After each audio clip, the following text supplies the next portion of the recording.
These rustic oil refineries in Syria are a ticking time bomb. The slightest mistake and they can blow up, killing workers.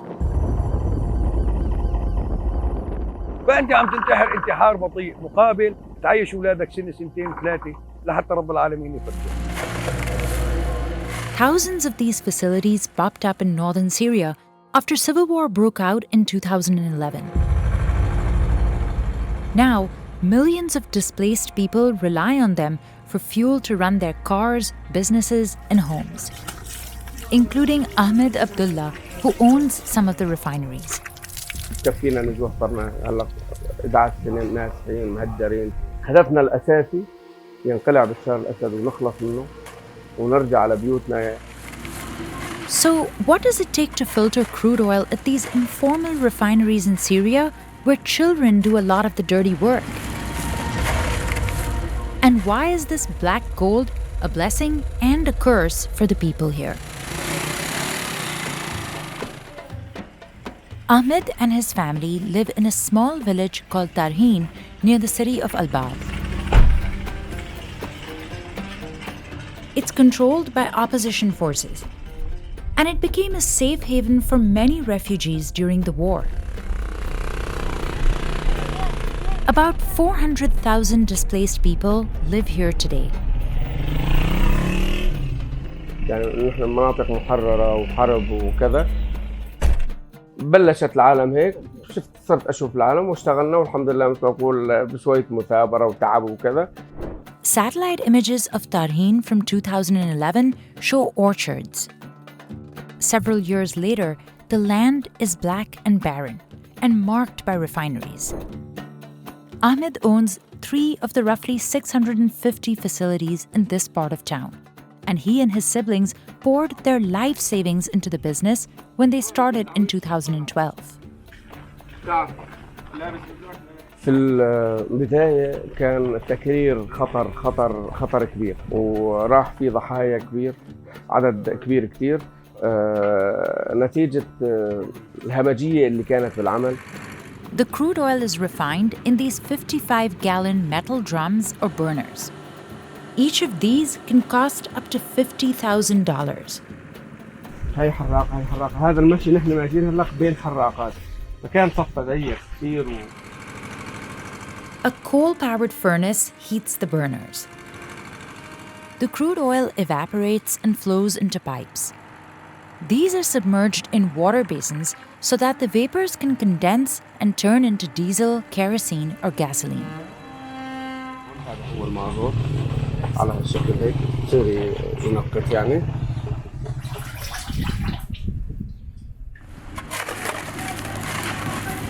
The heaviest part of the oil settles at the bottom of the drums. It's highly flammable and needs to be removed before the drum is used again for refining. This is what Ahmed calls briquette, and it's used for cooking and heating. Sometimes it's teenagers who climb into the drums to clean them because they can squeeze through. Ahmed doesn't want them around these dangerous tanks. But he says many war-torn families have no other choice. مليئة الحراقات بيشتغلوا الطفل اللي عمره 10 سنين و11 سنة أهله ما عندهم مي ونحن ساكنين ناسحين يعني مجبر للعمل بيشتغل بالحراقة. Even his own 16-year-old son helps clean the drums. أنصح أي طفل عم بشوفه هناك لا تقرب لهون، ممنوع تقرب لهون، حدك أنت هذا المكان تمشي فيه فقط، ممنوع تجي لهون لأن بيكون في خطر.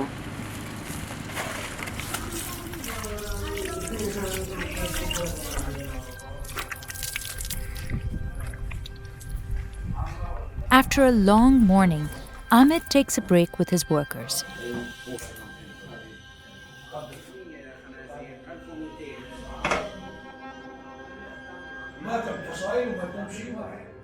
Today, he's having tea with Mahmoud Abu Ibrahim, who nearly died in 2018 when an oil drum exploded. نتيجة الإصابة حرق 86% His eyes were permanently damaged. بدها عملية حاليا، عملية زراعة قرنية تكلف تقريبا شي $7,500. تعالج سنة ونص سواء بتركيا أو بمشافي هون وبمشافي خاصة. Just like Ahmed, Mahmoud is also a refugee. Before the war, he was an electrical engineer.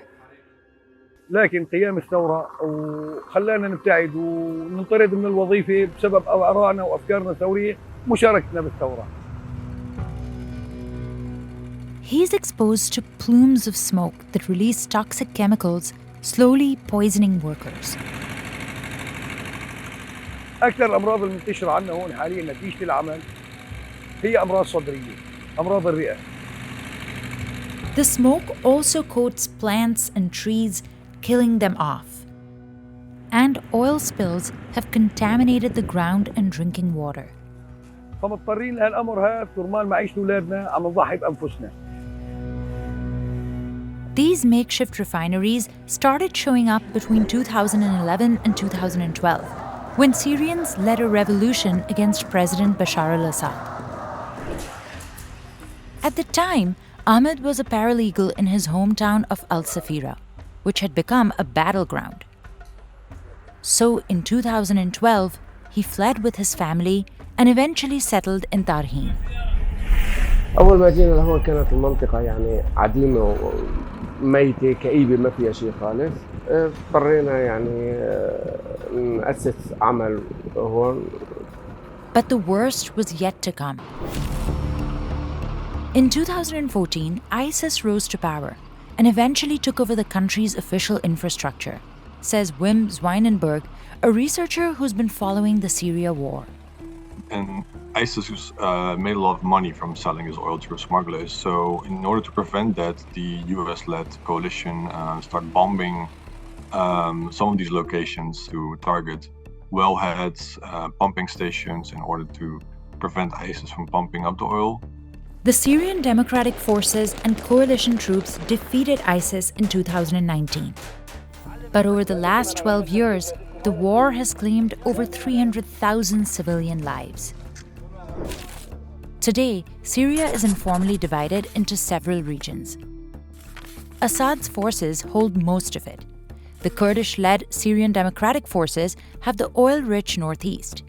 And Syrian opposition forces backed by Turkey control other parts of the north, including al-Bab. So tankers regularly deliver tens of thousands of gallons of crude from the Kurd-controlled areas to al-Bab, where locals distill it. Thousands of people here work in the industry. So taking away a livelihood and income for families in this area from this industry wouldn't be beneficial for any post-conflict reconstruction and rehabilitation efforts. الحراقات يعني تعبنا عليها وحاربنا مشان يضل متوفر ويضل قوت الشعب رخيص ونحاول رخصه أكثر من هيك ويضل متوفر ما يصير انقطاع. Ahmed's home just a mile away runs on the same fuel. These generators that pump out well water use diesel. الفيول والمازوت والبنزين بشكل عام هو عصب الحياة. بدونه ما بنقدر نتحرك، لا بنقدر نحرك سياراتنا ولا بنقدر نحرك أفراننا ولا بنقدر نحرك خضرتنا ولا بنقدر نعيش بدون شيء اسمه مازوت وما عندنا بديل. But the very thing that fuels life for Ahmed and so many others is destructive in more ways than one. And that's where the white helmets come in. They're a humanitarian group of first responders from all over Syria. Hassan Muhammad is one of about 3,000 volunteers. They were especially active at the height of the war in 2014. الجوي والقصف البري على هاي المناطق كان يكون في شهداء، يكون في إصابات، ناس عاقين تحت الأنقاض. They've rushed to the site of at least 550 oil refinery explosions.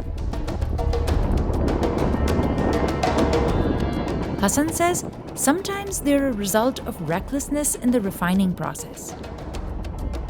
But other times, the Syrian government has targeted these refineries. أضرار مادية كبيرة جدا في الحراقات في محطات تكرير الوقود. كان هدفنا الوحيد هو أنه نحن نقلل من الخسائر البشرية. الخوف الأكبر هو القصف الطيران، يعني هذا عم يجينا مفاجئ ومش كل ضرر وما ضرر على حراقة واحدة وطاقم واحد أو شخص واحد. Despite the risks, this is a lucrative business in an area with few other opportunities.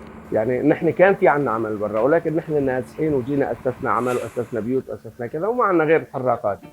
وفي عنا كان عامل يشتغل باقي له مادتين بتخرج طب، موضوع لأن أنا بعد ما أتخرج أروح أشتغل بمشفى يعطوني راتب 2000، أنا الحراقة أحسن لي.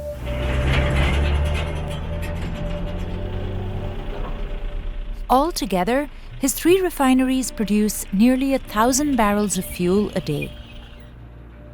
نحن حاليا هون بالشمال ما عندنا مجال للتخزين نهائيا، لأن المنطقة دائما بحاجة مازوت. في سيارات ناس مدنية تاخذه للكازيات ويصير مبيعه للمستهلك. Ahmed buys the crude for $70 a barrel and sells the refined fuel for $100. He makes enough to comfortably support his family. But even staples like groceries are expensive in the war-torn country. And about 60% of the population is battling food insecurity.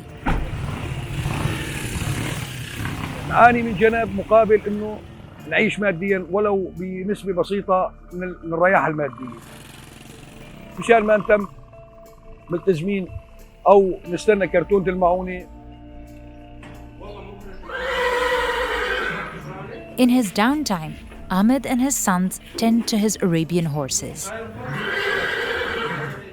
He owns 12 of them. His favorite one is called Shahab, which means shooting star. He frequently participates in horse racing competitions. The hobby is a remnant of his old life that he hopes to go back to one day.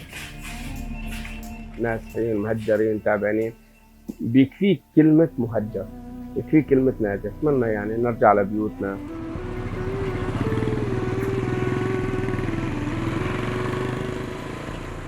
أرجع لبلدي، بتمنى تحرر بلدي